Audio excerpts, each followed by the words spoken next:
Good morning, all. Welcome to Co-Creating Your Reality from on the bench here, right? Today's discussion is the third and final discussion on gender because I really don't want to be talking about this again, right?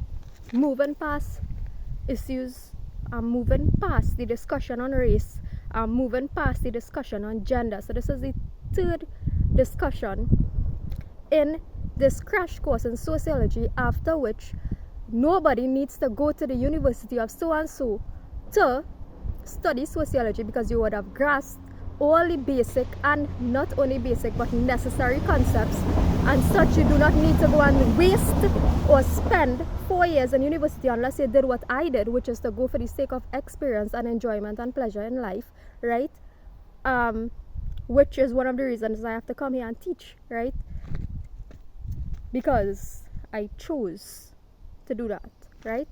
So welcome to Co-Creating Your Reality, where we are utilizing sociology and natural law to teach the core life lessons that you need to navigate this ocean of misery that many people often find themselves in this boat called life, right? So, gender. We are talking about how the dark social engineers and psychological engineers of the world has, in their deep-rooted and perverted manipulative ways, right, have sought to engineer or wire our minds to think a particular way, right? Sociology is a beautiful way of exploring this. You can do your own readings at home, right? You do not need to participate in any institutions, right? I have all my sociology readings at home. I never got rid of anything, right? I have all my and that is how I came to understand things. It wasn't lecture or something. Just come and present a few slides and make their and correct papers and shit and make their tens of thousands of hundreds of thousands of dollars, right? I have all my readings home. If anyone is interested in sociology back home in Trinidad, I have all my readings and you can actually get it for free, right? I'm giving it away. Books, readings, whatever it is you want, right? So some of them are actually quite useful, especially in terms of understanding the Caribbean and stuff, right? From a social and cultural perspective. I spent a lot of financial resources printing, copying, right? And it actually was helpful. You see, this is the thing with education. Another thing with education, right, is that you need to belong. And I was saying this last year in a video, with the dark occult, right? You need to become part of their systems to gain access to knowledge, right? And I'll say something. Even whilst as a student at the university, there are certain aspects or certain types of knowledge that's even restricted to you, that's restricted to even you, even whilst you are a member of their institution, right? There's a certain sections in a library, for example, that you just have to go. You're is basically I guess rare knowledge, right? That rare Caribbean knowledge, rare whatever knowledge, that you're not even allowed to take the book outside the library. You're not allowed to photocopy stuff beyond a certain amount of pages. You're not allowed to do these things. It's forbidden knowledge, right? Restricted knowledge, right? So you need at times I would go into the university in that section of the library and I would spend the entire day writing notes, right? Writing notes from particular Caribbean books and stuff, because we're not allowed to copy beyond a certain amount of pages. You're not allowed to take the book outside the library, right? All these things. So what about people who actually want to have this knowledge without belonging to our organization, right? Are people not allowed to have knowledge without belonging to a particular organization? Are people not allowed that, right? So this is what I'm saying. Whether or not you belong to any university, I have all my sociology content at home, right? If anybody would like that, when I reach back home, you could feel free to get that from me, right? Anyhow, so we're talking about gender today. This is the third and final course. We're mixing ethnicity and gender today, right? And how the dark occultists of the world, through stereotypes, through perversions, through making us think about each other in a particular way, causes us to divide ourselves, right? Causes us to divide ourselves so we don't recognize what they are actually doing and don't stand up to the dark forces of the world, right? So you have stereotypes about Indian woman, right? So you have race and gender in that, right? I am an Indo woman, right? You have stereotypes about an Afro woman, right? You have stereotypes about Indo man. You have stereotypes about an Afro man. and that's why people who have come across me and make contact with me in my life, some of them had absolutely no idea what the flick to do with me, because you know what, without knowing it, unconsciously, subconsciously, whatever, unconsciously or subconsciously, I have throughout my life been breaking and mashing up all these stereotypes, right? I've been breaking and mashing up all these stereotypes about Afro males I've broken down, right? Stereotypes about Indo females I've broken down, right? Stereotypes, all these stereotypes about how we should behave and how we should be, right? How the dark occultists want us to see each other, right? Want us to see each other, right? They want us to see a particular race in a particular light, right? Bear in mind, as I was saying before, certain stereotypes are actually true, right? Certain stereotypes are actually true, and that is why I always say that it is necessary to examine from a socio-cultural perspective, to examine whatever you belong to, whatever ethnicity that you descended from, right? To examine it and to help the people within that community, right? Help the people within that community to come out of whatever negative stereotype and reality that exists within that community, right? That should be your focus, especially in Trinidad and Tobago, right? Especially in a place like Trinidad and Tobago, where race and ethnicity is a dominant discussion, where it impacts our reality, it impacts how we see things, right? What you should do, I'm not telling anybody what their purpose is, but what is necessary to be done is for people to examine. This is part of the healing journey, right?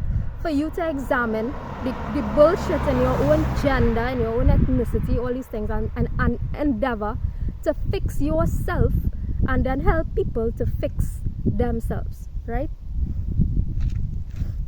So, gender and ethnicity intertwined. How the dark occultists of the world wants us. Now, after this discussion, I will be leaving these topics, right?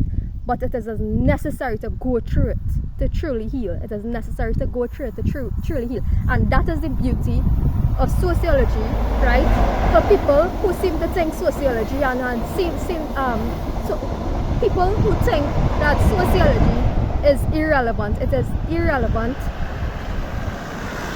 It is institutions are irrelevant, right? Institutions are irrelevant, right? Once we grasp what we need to grasp from the institutions, right, we can, like I was saying in my anarchy video, go out into the world, and when we understand how the dark occultists utilize the organizations to pervert shit, right, and we understand that it is not about grades, it is not about certification, right, it is our duty, it is our spiritual duty now, right, because we've been through that, we've passed through it, it is now our spiritual duty to teach it to the world, right, to teach the lessons we have learned to the world, right. So just imagine, sorry I'm veering off topic here, right, but just imagine the lecturers would come in class and be like, it is not about your grades, it is not always about grades, students, it is not about grades, but why the hell you participating in it? Why are you marking papers? Why are you not outside the system and teaching if it is not about grades? Imagine you making money to come in the classroom to mark people papers, to tell them that it is not about grades. What sense is that making? Get it through your lecturer's thick skull. What sense is it making to be in sociology, to be coming in the classroom telling students, hey, it's not about grades, it's not about grades, but you marking the papers, dog. Son, you marking the papers, right?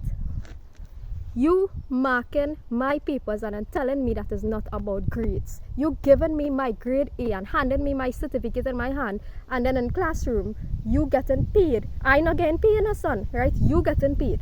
You getting paid to tell me that is not about grades, and you getting paid for that, and you marking my papers. It doesn't make sense, right? It does not make sense, right? Anyhow, so the dark occultists of the world, they were true sociologists, social engineering and stuff, you know. Now the goal of sociology is really to break these stereotypes and so on, right? And throughout my life, even before my degree, right, that's why I felt so connected to sociology, right? Because it was like, it runs through my veins. Sociology runs through my veins, right? Because throughout my life, I've been living sociology without even knowing it, right? I've been breathing sociology without even knowing it, right? So I have been breaking these stereotypes throughout my life of what a Afro male should be, what an Indo male should be, what an Indo female should be, what everybody should be, right? There's nothing that anybody should be, and there are different ways that everybody could be, right? There are different ways what everybody could be. And you know what's the next thing? When people want to test me and test the so-called gangster in me and whatever, sending police by my house, that police raid happened after. People think I don't know what's going on. That police raid happened after I posted a particular post as my profile picture, right, on Facebook, which was like I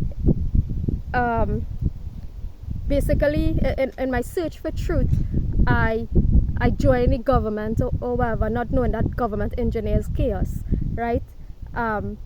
I search religion, not knowing that religion is the cause of all war, right? And somebody had commented, a so-called friend at the time, who blocked me without any, who just blocked me, right? I don't care, right? If anybody think that without them I am unable to live, right? You could frankly fuck off, right? But a friend at the time, he commented some very sly and underhand comment. A couple days after, bam shot, police raided my house to see how I was going to react because of that post that I posted, right? Because of that post that I posted. People think that I don't know what happened, right? So people wanted to test the so-called gangster in me based on who I was portraying myself, or who I was actually genuinely being, which is myself at the time. You send a load of police officers to flicking gang up on me, right? Because you wanted to test to see if what I posted was really accurate about myself, right? Well, I hope that you are happy now. I hope that you are happy now, right? And I hope that I've broken all the fake ass sociology stereotypes, right? That you wanted to see, right? Which I've been actually doing before all this nonsense happened, right? Before all this nonsense happened, right? So, anyhow, folks, this video is a very short video, 13 minutes long, I'm seeing here. So, this is to tell you that regardless, you could be whatever ethnicity, you know, there's a stereotype. Indian woman supposed to be passive, docile, domesticated, in the background, in the shadows of her husband, right? Yeah, you could fuck off with that, right? One thing. Second thing, men on the whole, right? Talking gender, men on the whole supposed to be this big bad bully, right? You are supposed to be this big bad bully, right? No, son, there are a lot of men who are more men than you and silent, right? There are a lot of men who are more men than you and have more courage than you, right? There are a lot of men who are more men than you, right? Who are actually silent, right? There are many ways to be a man, right? There are many ways to be a woman. There are many ways to be an Afro Trinidadian male. There are many ways to be a white male. There are many ways to be an Indo woman. There are many ways to be an Afro woman, right?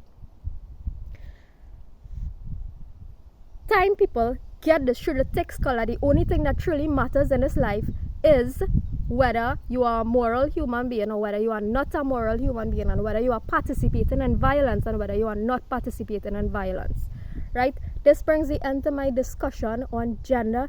Next class we will do social change and development, which is actually one of my other favorite sociology courses, social change and development, also known as spiritual law.